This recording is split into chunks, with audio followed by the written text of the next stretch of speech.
Adirondack Wild Friends of the Forest Preserve is my organization. It's also Dan's organization. Dan was the founder, along with me and Ken and Peter. And so I'm still with Adirondack Wild, and we're focused on the wildland stewardship of the park, all the issues that really relate to that. And that's our focus. And Paul Schaefer was the founder of Friends of the Forest Preserve, which to him was an umbrella group that involved a coalition of groups. And that's what made him so unique, was his ability to pull people together towards a common cause. And so anyway, that's the book. And I got copies. And if you don't have a copy, and it's $20 tonight. And we take IOUs. So. Syracuse was really good to me. It's my first book, and anytime you need to figure out the story that you're telling has got to make sense to the reader, and there has to be some flow to it. And I was jumping around a lot because Dan knew Paul as well as I did, and there's so much that enters your mind about what needs to be said and what's important. And he lived a fairly long life, but there has to be some structure to it. And some of their editors are very patient. Okay, Alex, let's go. Well, Article 14, Section 1. This is something that Schaefer grew up with because it had passed the public at a referendum in 1894. He was born in 1908, so it was just 15 years on. Article 14 was very young, and he had no idea how he would impact or accept the role of being an advocate for this rare, in fact, unique constitutional provision that no other state has, Section 1 of Article 14. And he got to the point later on in his life where he learned from his mentor to read those 54 words. So shall we read them? The lands of the state now owned or hereafter acquired, constituting the forest reserve, as now fixed by law, shall be forever kept as wild forest lands. They shall not be leased, sold, or exchanged, or be taken by any corporation, public or private, nor shall the timber thereon be sold, removed, or destroyed. And 1894 approved that fall, went into effect the next year, and still in effect. Next. And so that's an iconic view of him because, Paul really enjoyed a small audience and a small group of guests, friends that would come over, and his smile would light up. But when he posed, that's his pose, okay? Looking out at the mountains, and right there he's looking at his favorite mountain, and we'll find out what that is in a minute. But that's at his camp, and he was thoroughly comfortable at camp, and that's the way we kind of knew him. And by the time we knew him, his walking and hiking days were pretty much over. Right, Greg? Yeah. He banged his knee pretty bad. And in exploration, it was on the Upper Hudson. And so that they limited him in terms of getting into the woods. But anyway, next. When he hit good knees, he got up to this country. This is northern Warren County in the town of Johnsburg and the hamlet of Baker's Mills.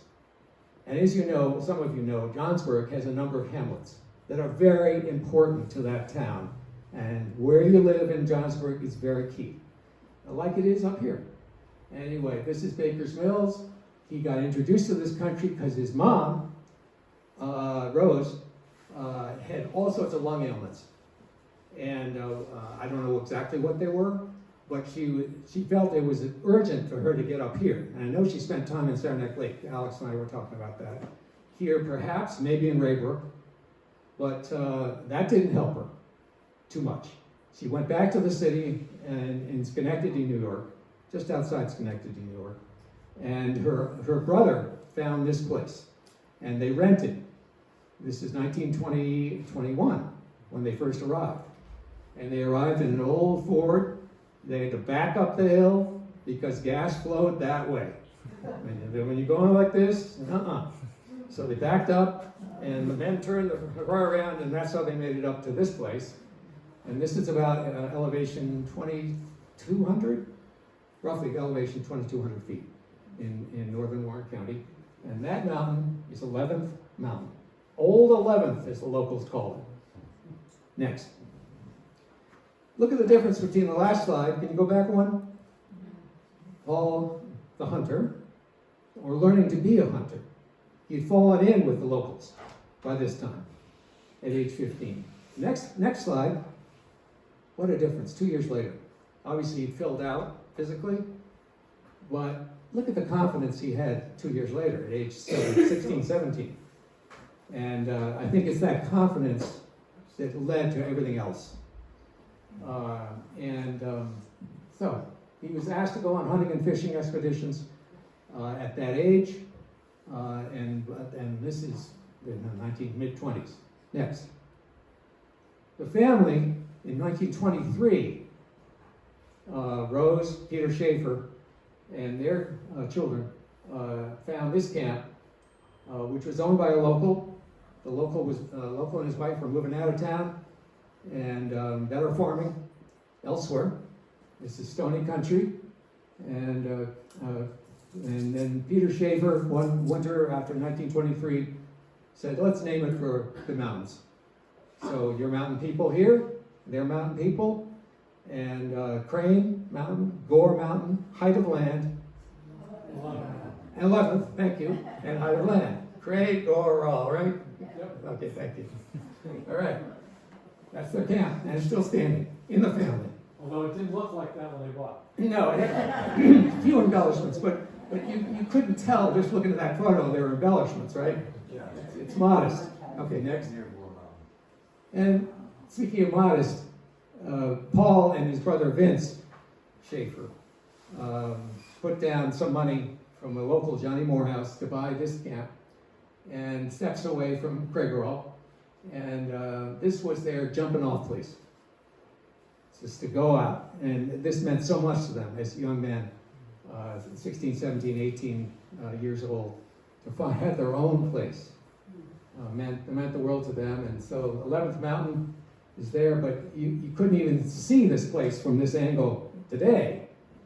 The forest has regrown, but that's what it was, as it was reverting from agriculture. Even in the 1920s, it was rapidly changing that landscape. And it was hardscrabble living and a domestic economy. Cash economy was rare in this part of the hill. And anyway, go ahead, next. So that's a close-up of the cabin. Later on, it has been disassembled, but the timbers are still lovingly there. The timbers haven't been moved at all. The chimney still stands. Next. Well, jumping forward, Paul Schaefer fell in love with a woman named Carolyn in late 20s. They were members of the Mohawk Valley Hiking Club. And if you're a member of a club and you're outdoors together, and they hit it off just beautifully. And Paul writes in the book, that very formally, we met and we had some interesting hikes and met interesting people, but they clearly fell in love over the outdoors. And Carolyn just loved the outdoors. And she moved from Wisconsin and became just fascinated by certainly native flora. And in fact, her valedictorian address was about wildflowers. And there she is with her classic backpack with her oldest Mary inside. And then a few years later, Mary's on the right, holding her dad's brooktrout, because her dad loved to take, when he took the time, he would take them out to Second Pond Flow, somewhere near in what is now the Simon's Ponds Wilderness, and teach them to brook trout. And that's her brook trout, and her little son, brother Cub, is there on the left, and then the middle sister Evelyn further on. And Evelyn passed away last summer, and a number of us gathered, Greg, Ellen, and it must have been 100 people to celebrate Evelyn Schaefer Green. She was an amazing person. Okay, next. And so there's the family in the 1940s, mid-40s, And Paul is there. And what's he got? What's he doing? What's he doing? He's got his head in a book. And isn't that Paul Schaefer? You know? Anyway, Carolyn, and they met the Zonizers. Howard Zonizer, the Wilderness Society, had just hired him the year before. And he'd never been to the Adirondacks. The Wilderness Society, National Wilderness Society, Bob Marshall established the Wilderness Society, 1935. So this is 1946, and they're on a vacation, the Zonizers. Howard, his wife Alice, and their children, and these are the Zonizers, these are the Schaefers, they're all mixed up, and they're getting to know each other real fast. Real fast. And the next thing you know is Paul and Howard and a man named Ed Richard went into the high peaks on the left. And they went in to Avalanche Lake, and they went on to Lake Colden, and they found a lean-to. And that lean-to above Colden was where Howard learned about Article 14. And he said, really? In your Constitution? Forever wild? Forever kept? And that was stunned him. It was stunning him. And he just left that day. Just in the next day, he went out and he knew he had a new mission. The Wilderness Society had no conception of a National Wilderness Act. No idea that they could reach for it. And that all changed in August 1946. Next. So, of course, Paul, he left and went back to his home outside Washington, D.C., Alice and Howard and the children. Paul stayed up in the North Country and found that cabin and put $100 down and said, that's for the Zonizers. And they've got to settle here to know it, to get to understand it. Hey Rick, good to see you.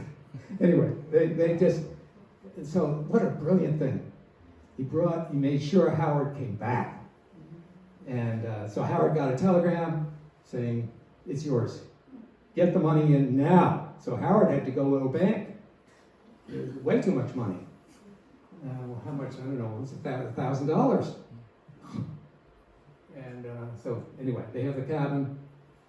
Next. Still in the family. Still in the family. Apperson. The General Electric executive came from Virginia in 1900, moved up in General Electric, but decided that Lake George and the islands and the whole Adirondack Park was not getting the constitutional protection it deserved. And damn it, Article 14 means something. And I'm going to make sure that the state government knows that every single week. And so he is a young man, there's an older man. He was an enormous influence on Schaefer. When Schaefer stopped by, he and Vince Schaefer stopped by in 1931, met Appy, as he was known by his friends.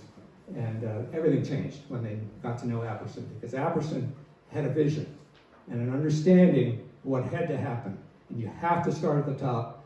And Apperson knew by this time Al Smith, former Governor Al Smith, with 4 terms, 2-year terms of those years. 4-term governor, and they knew each other very, very well. Next. So Article 14 had to mean something. Paul absorbed all that, and here they are pictured. Appy's behind Paul there above Lake George. And he really was a disciple of John Apperson's. And whatever he could do, any time off, Paul was a builder. He was a carpenter. He learned the carpenter trade. He was a damn good builder. And so you can imagine, how did you find time to go over to see Apperson and get engaged in all this stuff going on in the Forest Preserve? Because there were all these crises in 1930s concerning Article 14, Section 1. Anyway, next. Not only that, but he met Bob Marshall the same decade. He was on top of Marcy in July 1932. They happened to be on the summit together. And it's amazing. I don't know. Paul was documenting the forest fires that started at Lake Sanford in Newcomb, and were spreading up the other direction towards the high peaks. And he was saying, "You got to take pictures." So he was up there with Apperson's motion picture camera, This was a heavy sucker, you know? And so they walked up together, he and Ed Cromie, Bob Cromie from the Adirondack Mountain Club, and they were taking these films, and suddenly, the next thing they knew, there comes Bob Marshall and his guide, Herb Clark. And next, they just fell in together. And Marshall was amazed by what was going on with the forest fires. What was going on? Finch and Prine Company, what was going on with them? And then he also didn't know that the Forest Preserve was going to be amended in the fall of 1932 with an amendment that said you can build just about anything you want in the Forest Preserve. Gas stations, all sorts of roads.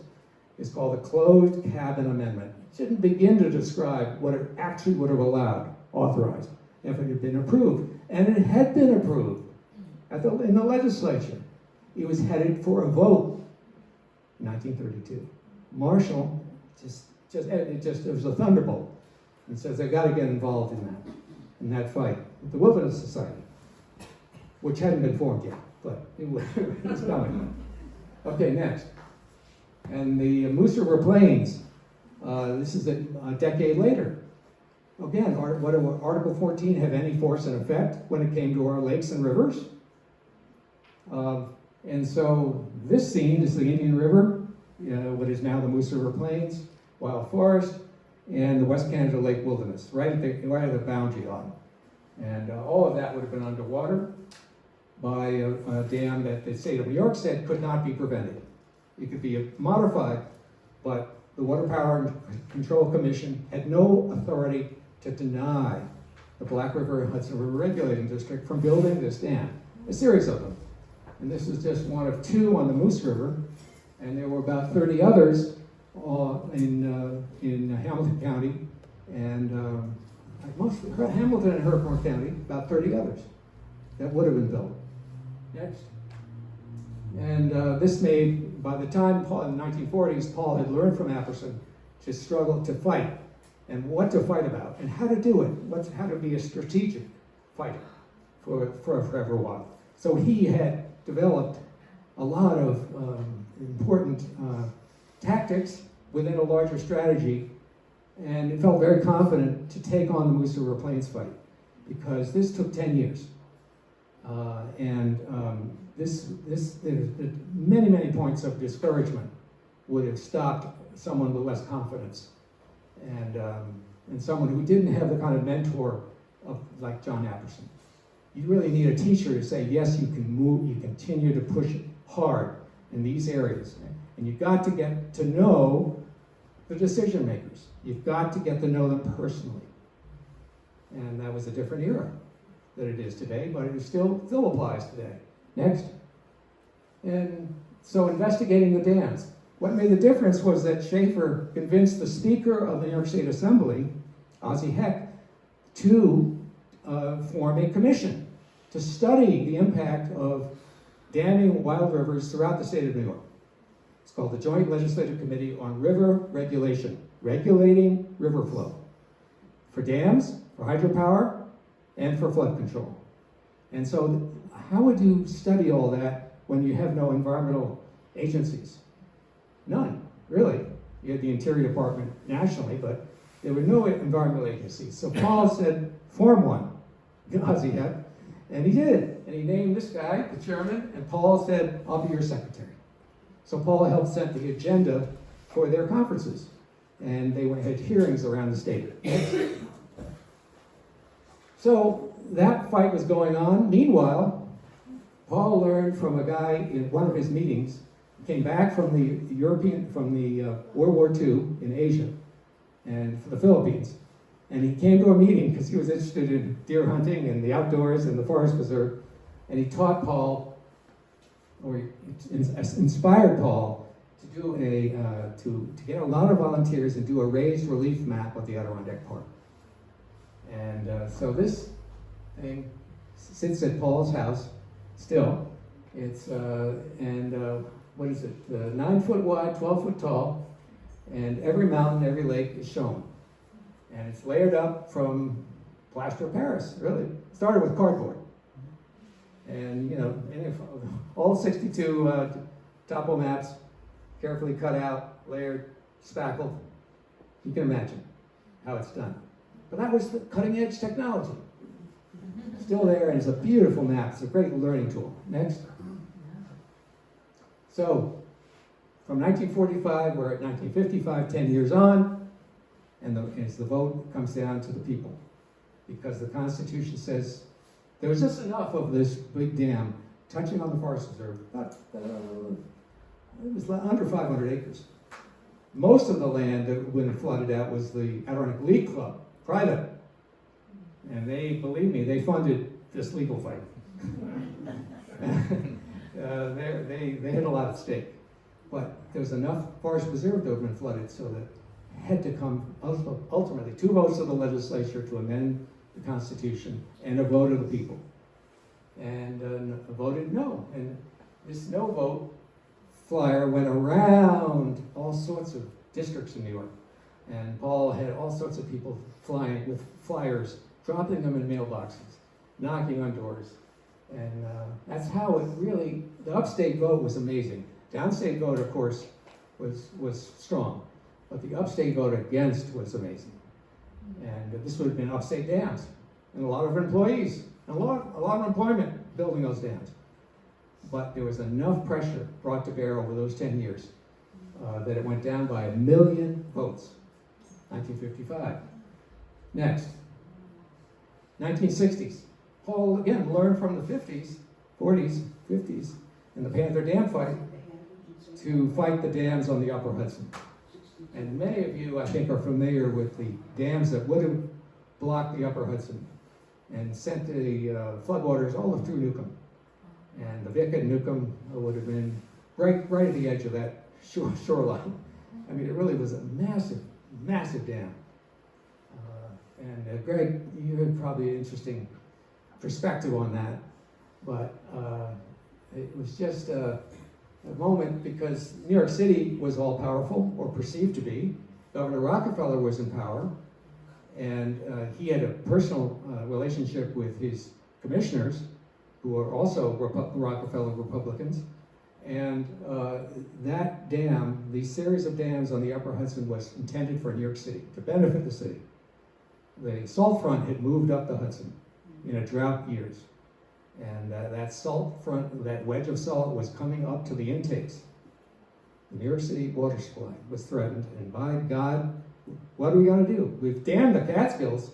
We can't dam the Catskills anymore, but we can dam the Adirondacks and send that fresh water down the Hudson River and flush all that salt out, the estuary. And that was it. The Army Corps, of course, said, yeah, we can do that. We can do that. And so that was defeated. That took 5 years, 1965, 1970, roughly. And again, Schaefer was down in the legislature meeting with a key Republican ally. His name was Bernie Smith. And Dan, you remember Bernie? Some of you may remember him, a great state senator who was a fisherman and just loved the wild rivers, Catskills, Adirondacks, loved them. And he was appalled that this was even conceivable, to dam the Upper Hudson was. And he did everything he could. And his bill in 1969 saved the Upper Hudson forever, and all of the tributaries. Next. Well, could you back one?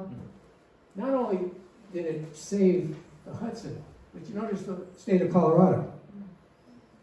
A lot of things were happening in the West, federally, that got their inspiration from whatever was happening in New York. It happened in 1894 with our Forever Wild Clause, got a lot of national attention.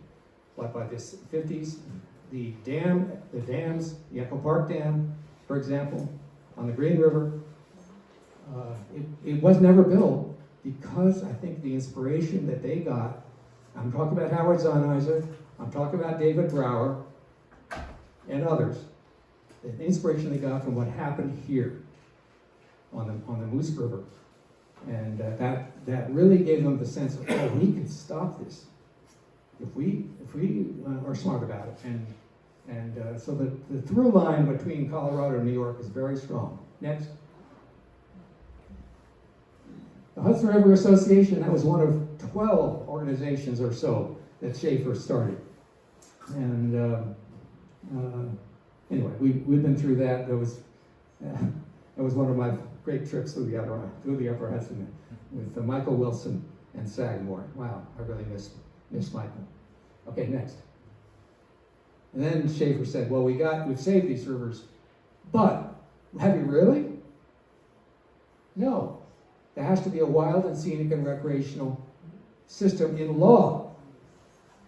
And, Robert F. Kennedy Sr., 1968, and other senators created the National Wild and Scenic and Recreational Rivers Act. We needed our own version here in New York. And the film that Paul Schaefer produced, called Of Rivers and Men, really helped convince Rockefeller and others, and his new DEC. Henry Diamond was just introduced as the new DEC commissioner. And Diamond saw this film, went to Rockefeller, and convinced Rockefeller not to go to Venezuela where he was headed, but before he left, to sign the bill, creating the state river system. And Fred Sullivan from Glens Falls directed the film and did all of the footwork, thousands of miles travel through the Adirondacks to film every wild scenic river. And somehow it got put together. I know how it somewhat got put together at the last minute and into a color documentary.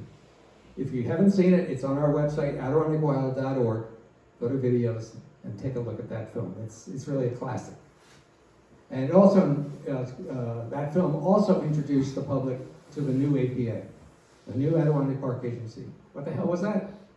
And so they interviewed the chairman, Dick Lawrence from Elizabethtown, and a member called named Peter Payne, who still lives in Willsboro, New York. Okay, next. But really, where was Paul most comfortable? Out in the woods.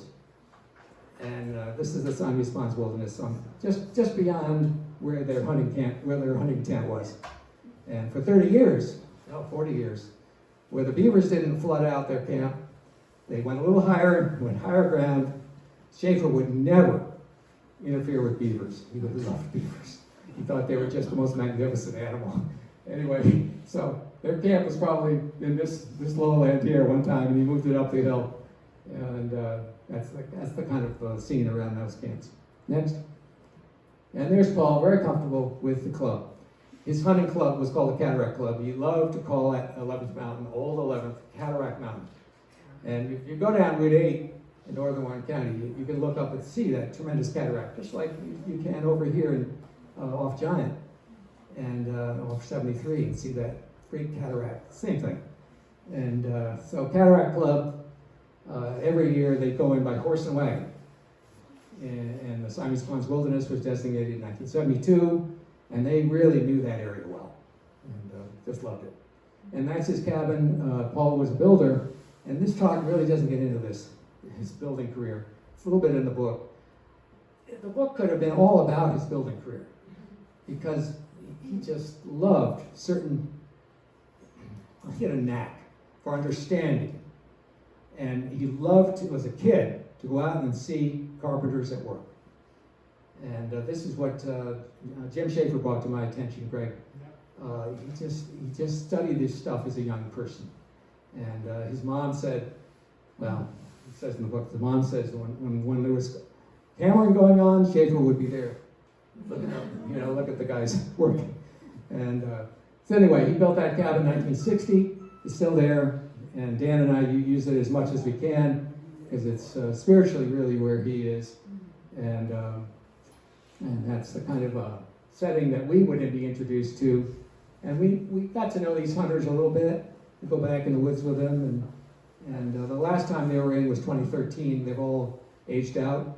But there is one guy who hasn't aged out, and he remains he and I and one other person have the Schaefer cabin and pay taxes on it. And because there's something very important to him, that tradition, that hunting tradition. He just loved it. And to me, he's a very young man. I'm 70. Charlie's probably 46, a young father. But I'm so glad he's still part of that cabin. Next. And there's Schaefer with the group, and there he is, well, in one of his last years out hunting in snowy November, just down, that's Diamond Brook that comes down into North Creek.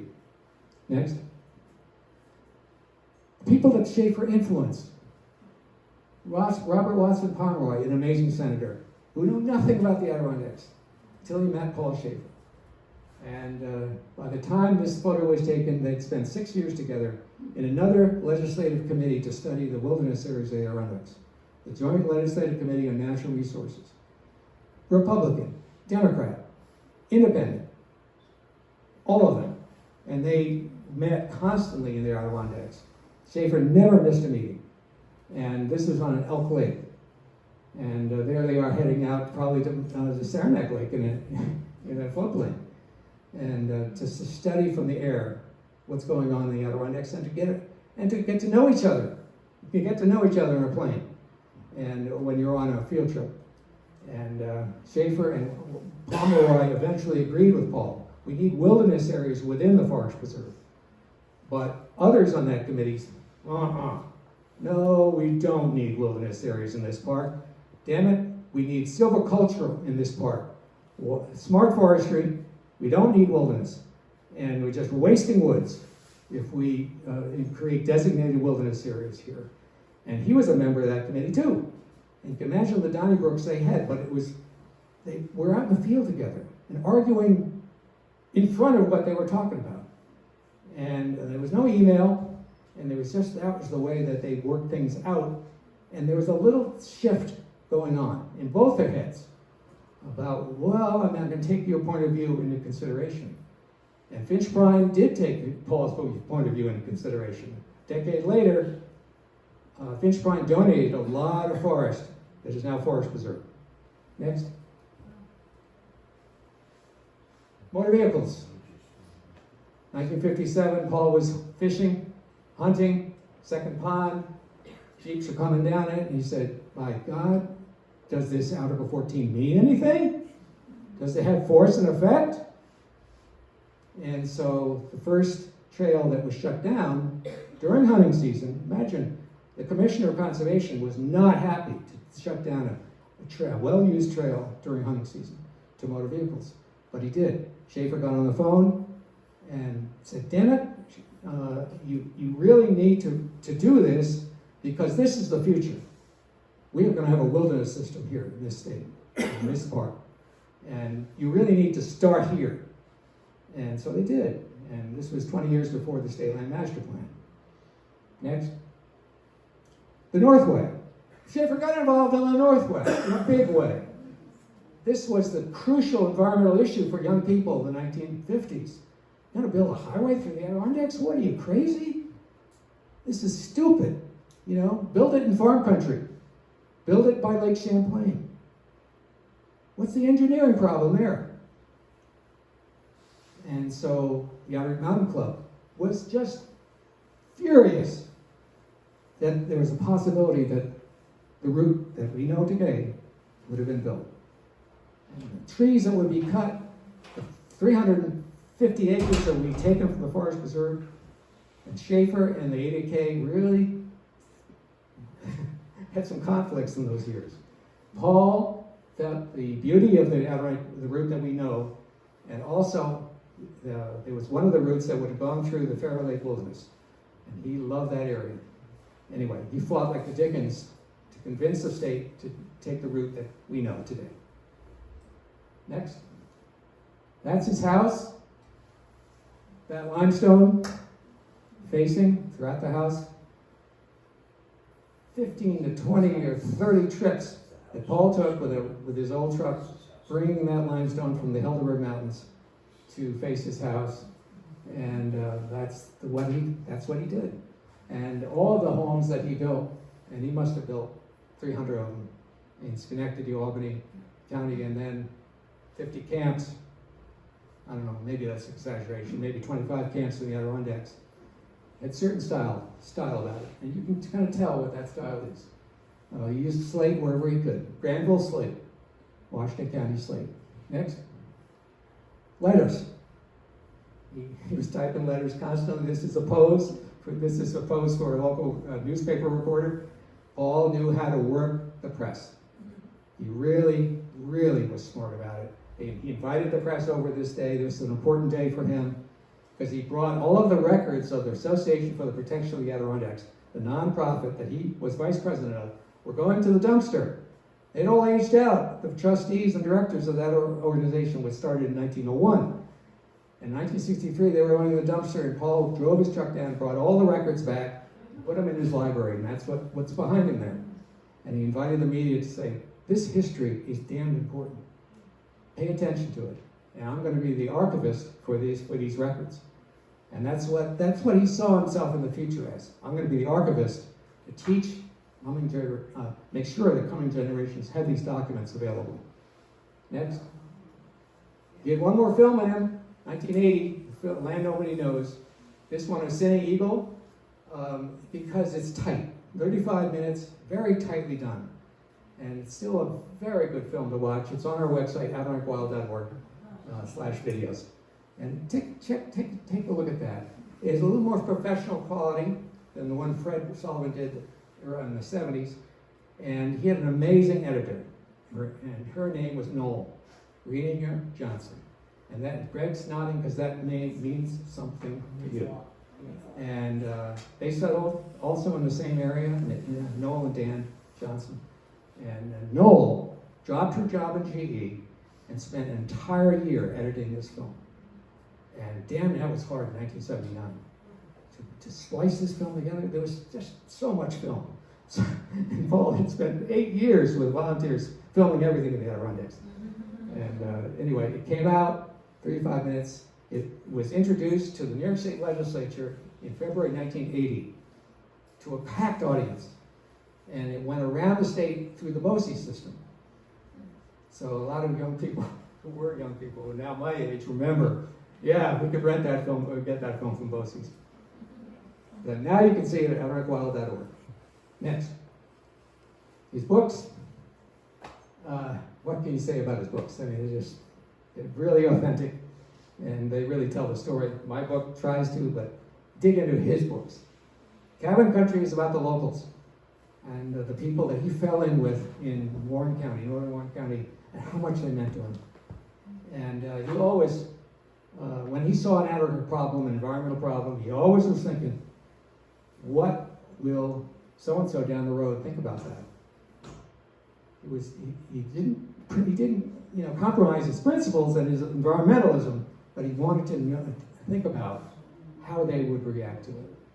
It was very important to him. And this is about all the people he influenced. 70 years. 9 governors knew the name Paul Schaefer. He bugged them constantly.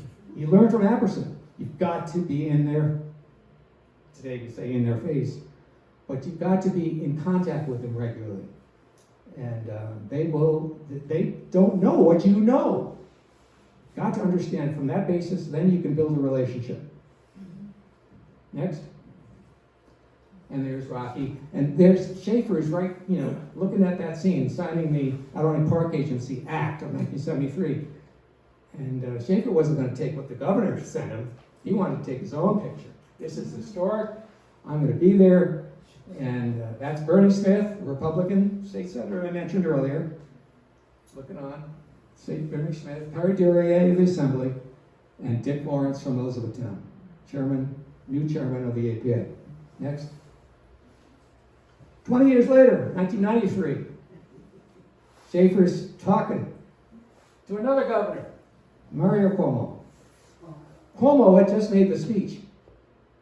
The Environmental Protection Fund, the first steady income for protect land in this state, had been passed by the legislature. Cuomo was going to sign the bill here in Essex County. And he'd just gotten up, and he'd just done the signing ceremony, and he'd left the podium. Paul was sitting in his seat, and Paul Schaefer got up after the governor, went up to the microphone. Now that takes whatever the word you want to use. That takes a certain confidence. And Dan, you know what that I'm talking about. And we were all shocked. Absolutely.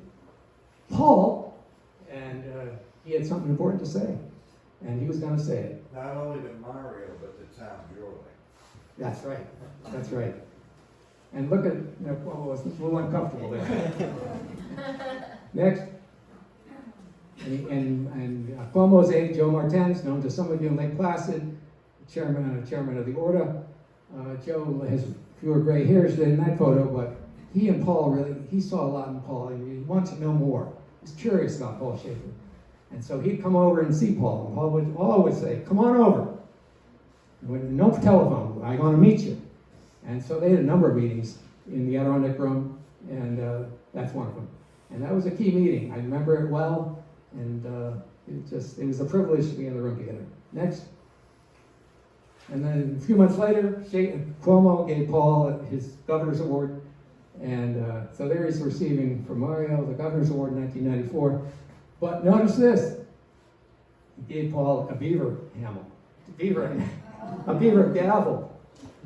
He found a beaver's chew, made a stick on it. Ken Rimini helped him, inscribed Article 14 on it, gave it to the governor. Next. There's Paul with Dan and Paul with Ken, and that's just to show you, the opportunity, the privilege we had to know this guy in the last 10 years of his life and have these kind of sessions with him. It really meant a lot to us and gave us a lot of confidence about what we were doing, that we might be on the right track. And that was important. Anyway, that's the legacy. Mentoring friends who are now older, and we got to do the same thing with our younger generations. Next. That's Paul, a classic shot of him at the cabin. And there on the right is the way he, whoever came to visit, that's Tom Cobb, a great leader in the conservation movement, in the parks movement. And Paul is just, making sure the opportunity is not lost to impart something before Tom left. My time is limited. And he constantly was saying that in the last 10 years. He knew that he had a lot to do to bring people like me, but a whole bunch of people into his orbit, and to understand that we are now inheriting something that's very, very important. And it's up to us. But anyway, how lucky to have a Paul Schaefer in our lives. Next. And they're Paul and Carolyn's kids. Monica's the last surviving child on the left. Mary is buried in Keene Cemetery. Evelyn, I don't know where Dave Green's going to bury his mom, but Evelyn is gone. Cub is gone. Evelyn made an anatomical gift, told me this. Thank you. I'm glad to know that. Well, I just love that photo. I think Ken took that photo. I know I didn't. Anyway, they have all led remarkable lives. Their kids are leading remarkable lives. And their grandchildren. Next. And that's Paul's house on a winter's day in the last year or so of his life. And Ken Rimini, our colleague, took a lot of these photos of Paul for the last 3 years of his life. We have this great documentation, thanks to Ken, who spent hours and hours with Paul. Next. And the association had Paul's home as our headquarters. Then it became, we had an Adirondack research library. We raised about $2 million to restore Paul's house and to do something more with it. And part of Paul's legacy is that this house has been restored, but also built a library on it, which is the biggest collection outside of the museum, Adirondack Experience, outside the park. And it's a great research tool, but really to pass it on to future students of the Adirondacks. And that was 2005 next. And now it's Union College, the Kelly Adirondack Center, that's taken it on and has it endowed so that we know it'll be there for the future. And so anyway, it's just a great place. Kelly Adirondack Center, if you haven't been, passing through Schenectady, Niskayuna, stop by. Next. That's Evelyn's service memorial with her son Dave Green in the center stage, just celebrating Evelyn Green's life in North Creek and all of the influence she had. It's just a book could be written about Evelyn Green. Great story. It was a great gathering. Next. And there's Evelyn on the left with Ed Zonizer, Howard's son, and Howard's family. continues to use the Adirondacks, come back. The Wilderness Society coming back. Ed is still alive. And there's Evelyn on top of Al's head with Dave. Next. That's the mountain that Paul was looking at. That first formal picture, looking at it like that. He was looking at Gray Mountain. And that was a really spiritual place for him. So, and a lot of other people. And so that's for Putnam Farm, where he first started to climb in 1920s. The first climb of Crane was in the dead of winter. And he went up with snowshoes and barely made it. You gotta read Cabin Country. Yeah, Cabin Country. Paul's book has that tale of how we got off Crane Mountain and that winter. Next. So if you climb Crane, you will see this. So if you haven't climbed Crane, start at Putnam Farm, which is private land. You'll find the trailhead, and you go up for a certain distance, and you're out of breath, and you're ready to look up. You'll see this. And this is what we did in 1998. You have given the youth of distant tomorrows the opportunity to experience the freedom of spirit and the indescribable happiness found in the solitude of wilderness. Thank you for your tireless effort to keep wild rivers flowing free and the forest reserve for wild. And that's still up there, and it's just, I love the way the lichen is growing over it. Fantastic. I think I'm done. You're on.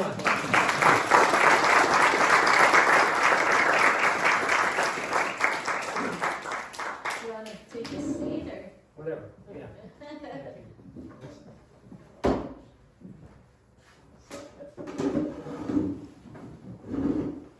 Well, I think this is a fabulous book, and there was a few themes that popped up while I was reading it that I was hoping we could kind of talk about in our last few minutes here.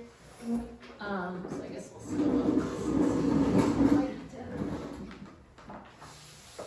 One was the power of coincidences, and we didn't really mention this in your slides, but you open the book with an anecdote of how you actually first encountered Paul Schaefer before you even really met him. It was a train ride to New York City, and it's just so incredibly powerful that you ended up, having this connection with him, later on.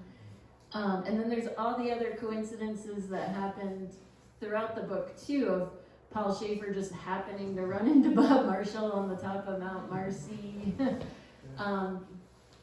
Do you want to speak a little bit about just kind of the power of all those encounters? I don't know. Some of you know this in your own lives. You think these are separate, isolated incidents. They're not. They're in your own lives and your own experiences. Something adds up to give you some sense of direction. And I got to know Dan earlier. And Dan, you were very involved in all sorts of issues that I thought were fascinating.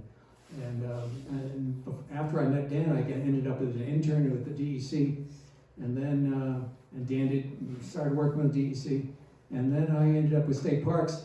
And then fortunately, the park manager was Tom Cobb, and Tom had met Paul Schaefer 15 years earlier, and invited Paul over to give lectures. And anyway, I was working there, and Pond said, "You better apply for this job, because you're not, I don't think there's a career in state parks for you."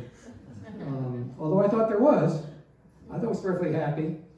But it says, you want to check this out.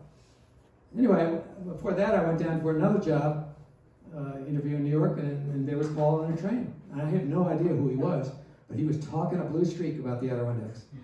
And just 2 seats, 1 seat on the other aisle. And the other guy he was talking with was Dave Newhouse, and Newhouse was president of the Outer Mountain Club. And man, did they have a conversation. And I was just, whoa, what are they so, rapt about? And they weren't looking at the scenery. I was. The Hudson River was flying by. And they were just paying attention to what the Adirondacks were all about and the immediate issues that faced the Adirondacks. And so anyway, that's how I met Paul Schaefer without knowing it. Yeah, it's just a really incredible story. I feel like things do happen for a reason, and it feels like they're, you know, the title of this book, A Force for Nature, it's just so clever because I feel like, you know, Paul Schaefer was this force of nature, but advocating for nature. I was curious to know a little more insight about how he built his coalitions that were so effective. And it seems like he had this kind of dual strategy of getting to the people at the top, like you were saying, get to know the governors and the policymakers. But I think what he was also really effective with was the grassroots organizing, Yes. getting labor unions, getting the hunters and Yes. the conservationists. So I guess I'm curious, like, what are some of the takeaways for today? Like, you know, as it Right. seems harder to kind of Right. penetrate into those kind of different areas. I guess just don't ignore the fisher or the hunter or whoever, you know, whatever you're doing, your passion is in the outdoors, don't ignore the person you're doing with, because they might really be key to something that you're interested in. And I think we too tend to dismiss based on, you know, what their interests are. Well, that's not my interest. That's your, you know, and that's not. Anyway, so that's what Paul always thought you could be the key person in whatever crisis of the moment. And the fact that you wore a suit and tie or you were dressed like some of you folks, it didn't matter to him. And hunters and fishers, he just felt comfortable because of the way he was introduced to them in northern Warren County. And he just felt fine about them. But he would, as I say in the book, some of those hunters got really tired of all these stories. But Paul would get out of his suit and tie, because he'd often be in Albany, and he'd wear the Albany suit, you know, the suit and tie is what you did, or New York City, and he had 5 other building projects going on. He'd go up to camp, tear off his clothes, reach in, get the hunting gear on, and that's where he felt most comfortable. And anyway, He would go to garden clubs, and every group that would listen to him or would invite him across the state. I mean, he'd be doing like the Inn on Gar Mountain and building houses all over the Capital District. And in between, he's going to all these meetings all over the place. I mean, it was pretty amazing. Yeah. And he put 100,000 miles on his pickup truck. Brand new truck 1 year.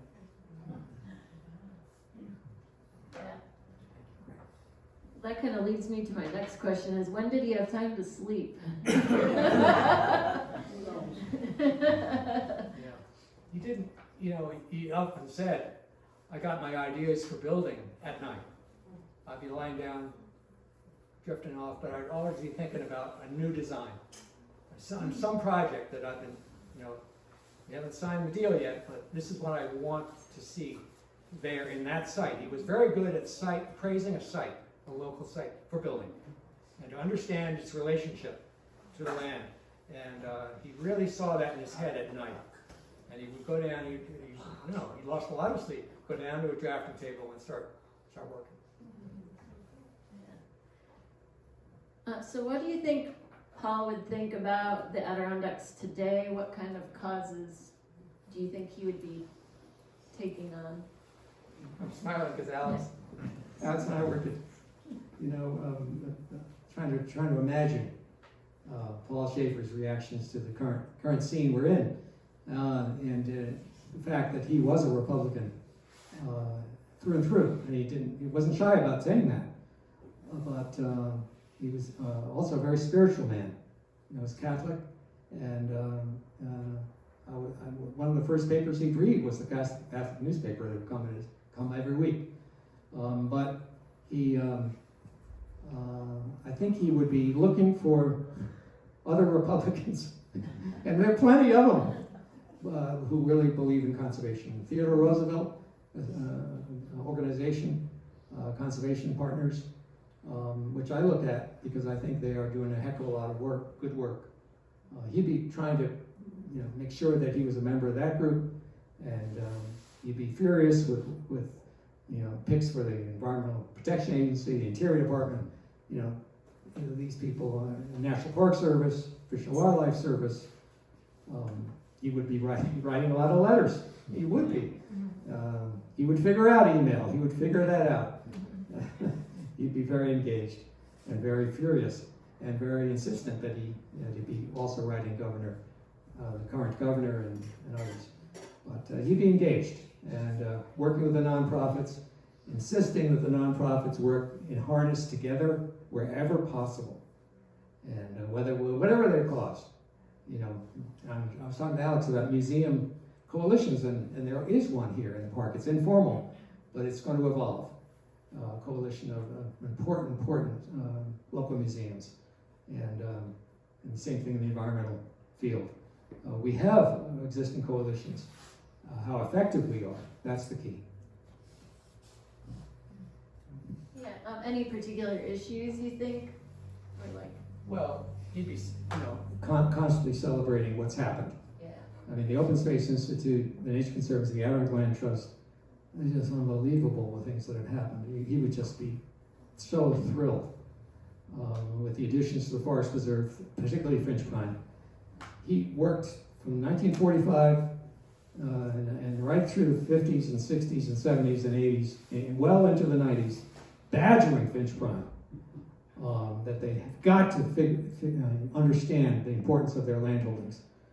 And they were irritated by Paul, but he would be on their case all the time. He got to know their president, and got to know their board members.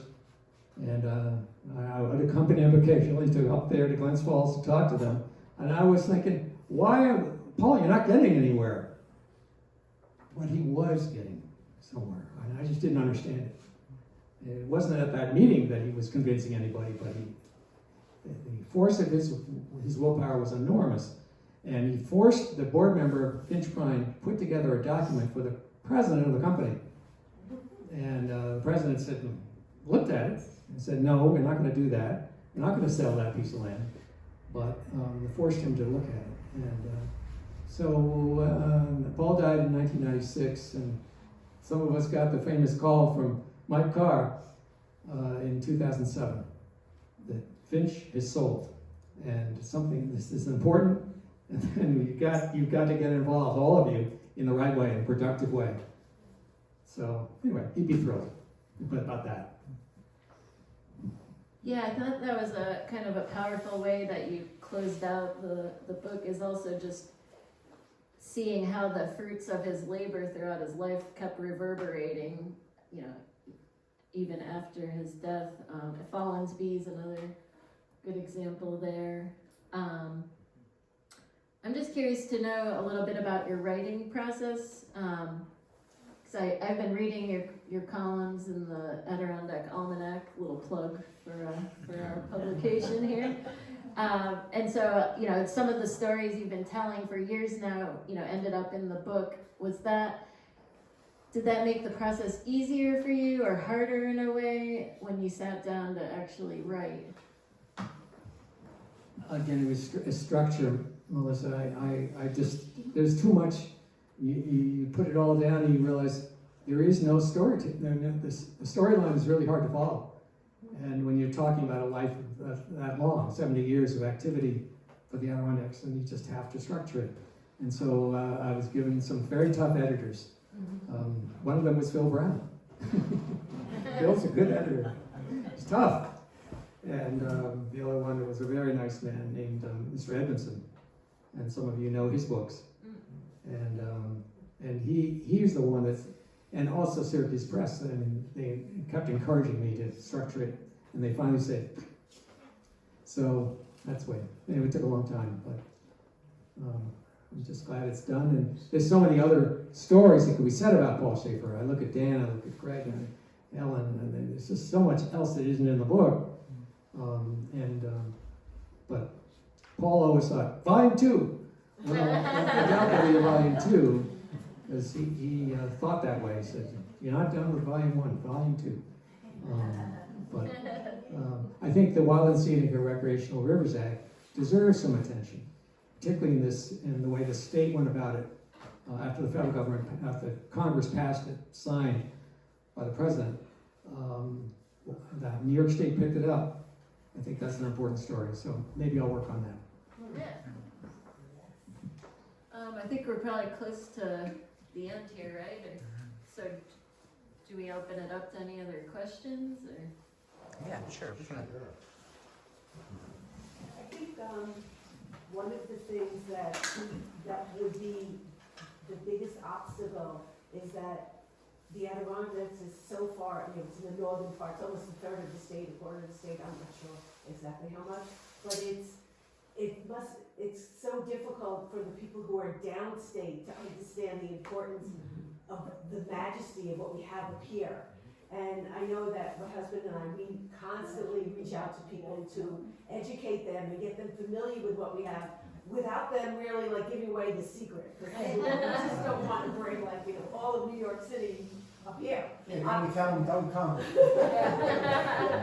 But that's really the challenge is, I know there was something that was on the ballot last time we were voting, and we were encouraging everyone, vote no, vote no, but they didn't even know what we were talking about. They said, okay, we'll vote no.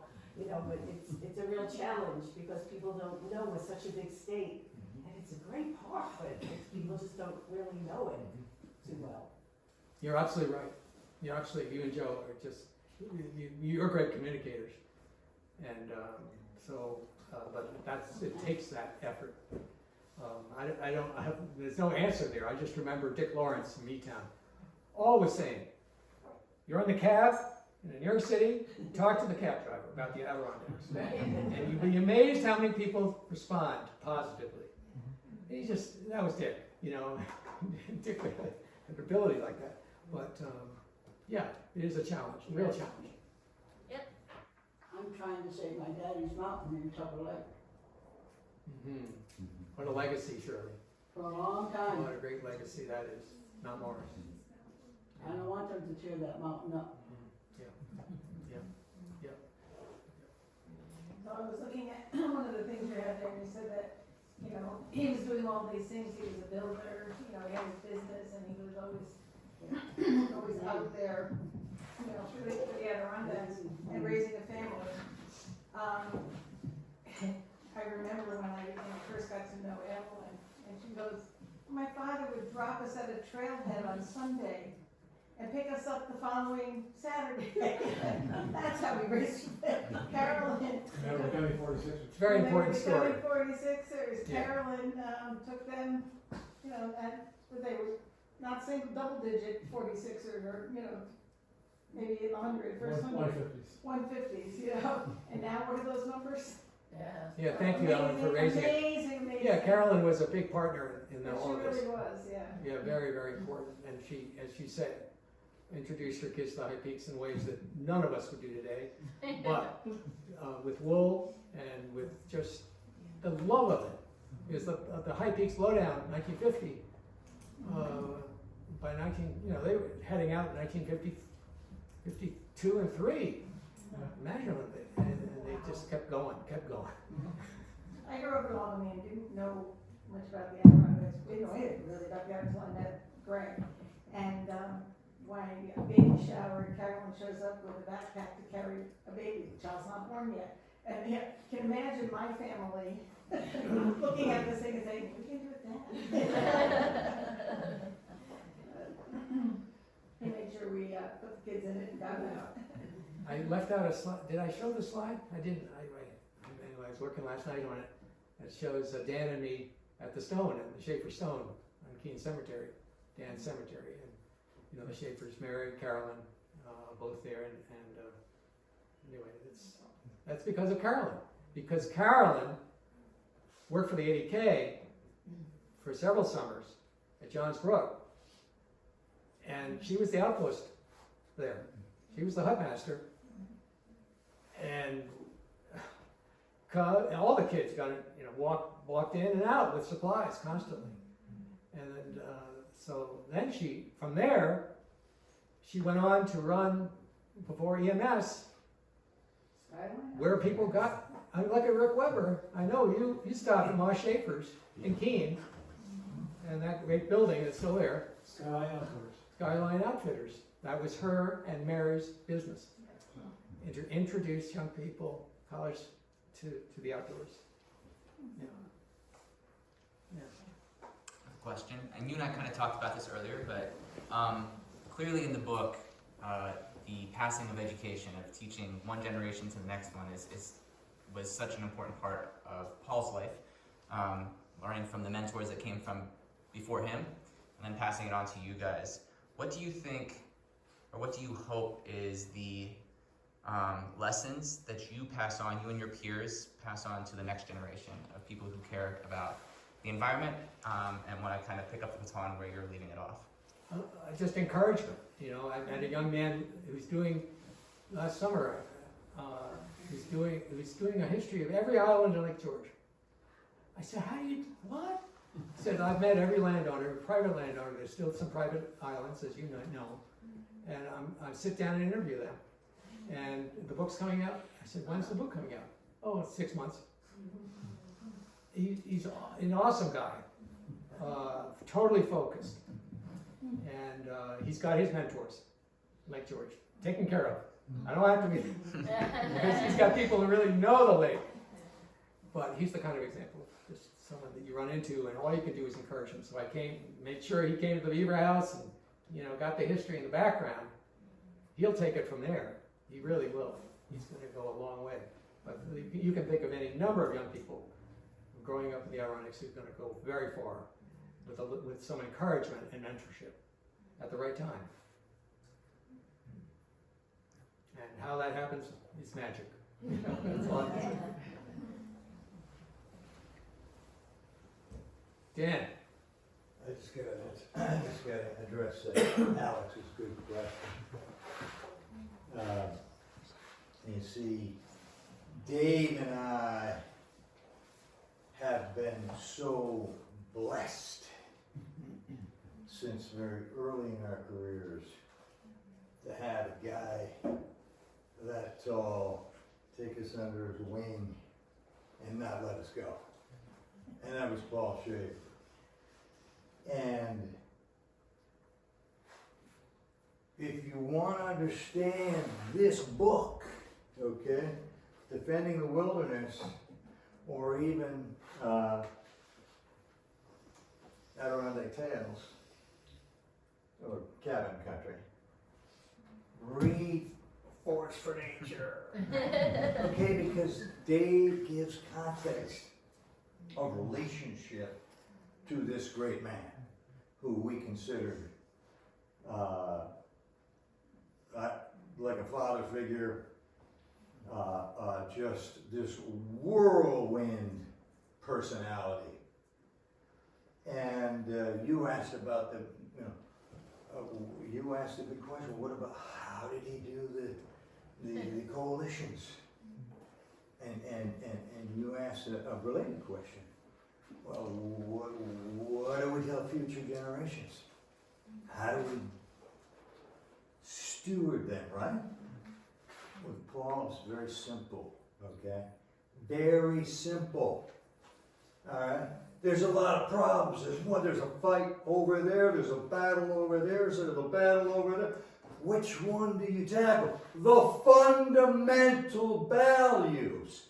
The fundamental values of Forever Wild. The fundamental values, when they are threatened, that's the fight you're in.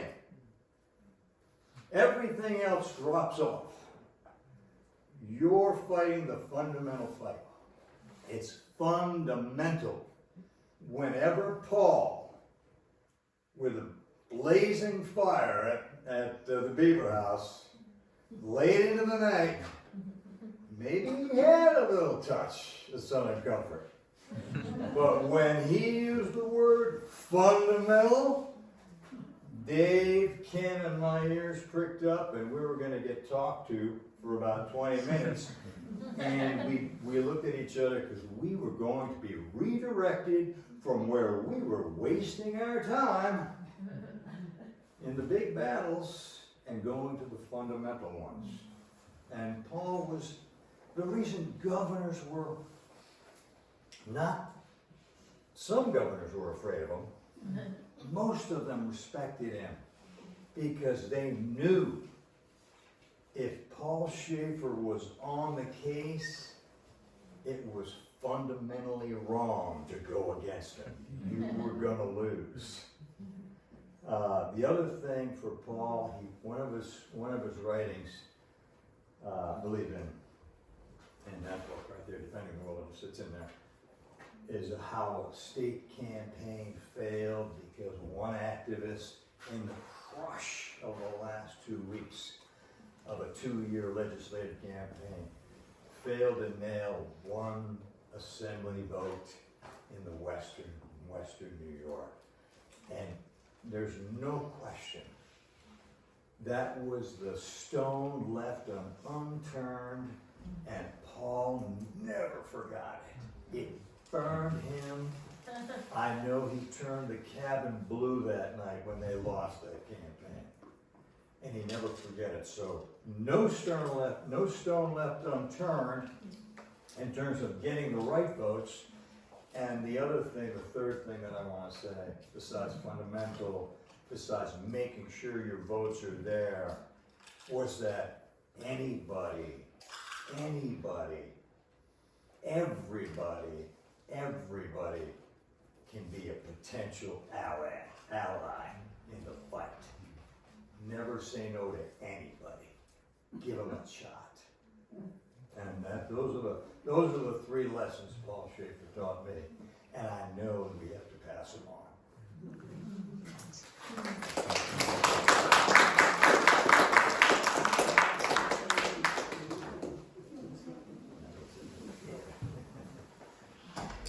Any more questions for this evening? Thank you very much.